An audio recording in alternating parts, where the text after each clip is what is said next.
Hi, I'm Stuart from ScrapRight UK. There's a quick picture of me so you know who you're dealing with. Right, this is part one of a two-part series on the simplicity of the operators using the ScrapRight software. So as you can see at the moment we've got up what we call the ticketing screen. The ticketing screen would be used by the weighbridge operators and anybody using the scales to weigh.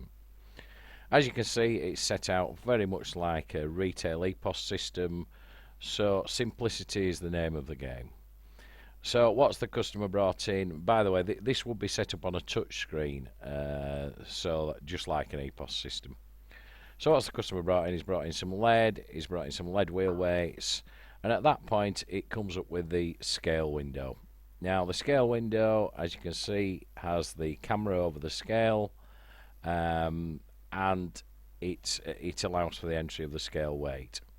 Now, unfortunately, because we're in an office environment, we don't have scales and a camera here, so we're just using a public street camera, which has two disadvantages. One, you can't see the materials, obviously, you're just seeing a picture of a street scene.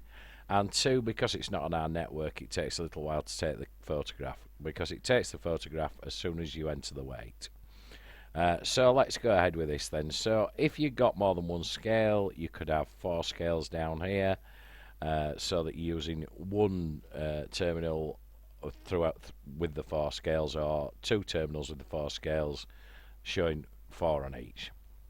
So very simply at this point, if it was connected to the scale, the weight would be up here and you would have an accept button.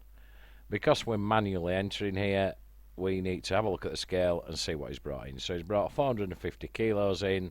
Like I say, as soon as we hit enter, it takes a picture of the material. What's the tear of his container? It was a 12 kilo container, so that goes in the tear weight. His price is in there at 90 pence a kilo. That's preset in the system, but we can override that if the scale operator has the permissions to do it. Enter again, and we're on to his next material. So what's his next material? He's brought some copper in. He's brought some clean pyro in. And how much has he brought into that? He's brought 125 kilos. The weight of his container on that was 25 kilos. So he's got 100 kilos net. His price is £3.50. Now this customer is a good customer of ours and he's in regularly, and he's sort of saying that maybe it ought to be a bit dearer, so we're going to give him £3.60 on this. Unfortunately, as you can see, I altered that without trying, so we go back to here and we go £3.60 and we enter that, and there we go, it's on there.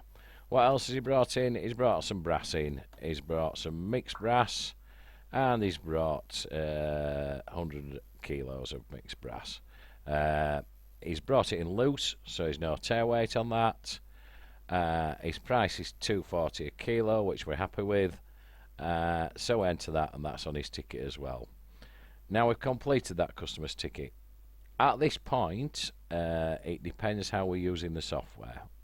If we're using it as a one-man operation, or where your scale operator is allowed to pay out, it will simply go down here to pay out ticket, and he will pay it out. Otherwise, it can print a weigh ticket, and the weigh ticket can be taken over to the payout window where he will be paid out there. Now, at this point, we're going to leave part one. I will just show you before we go. We can look at any time to see if the ticket's compliant. And the ticket isn't compliant, i.e. it doesn't meet all the rules we've set in there, because we require a license or a passport. We require it to be current, and we also require the customer's signature, which we haven't got.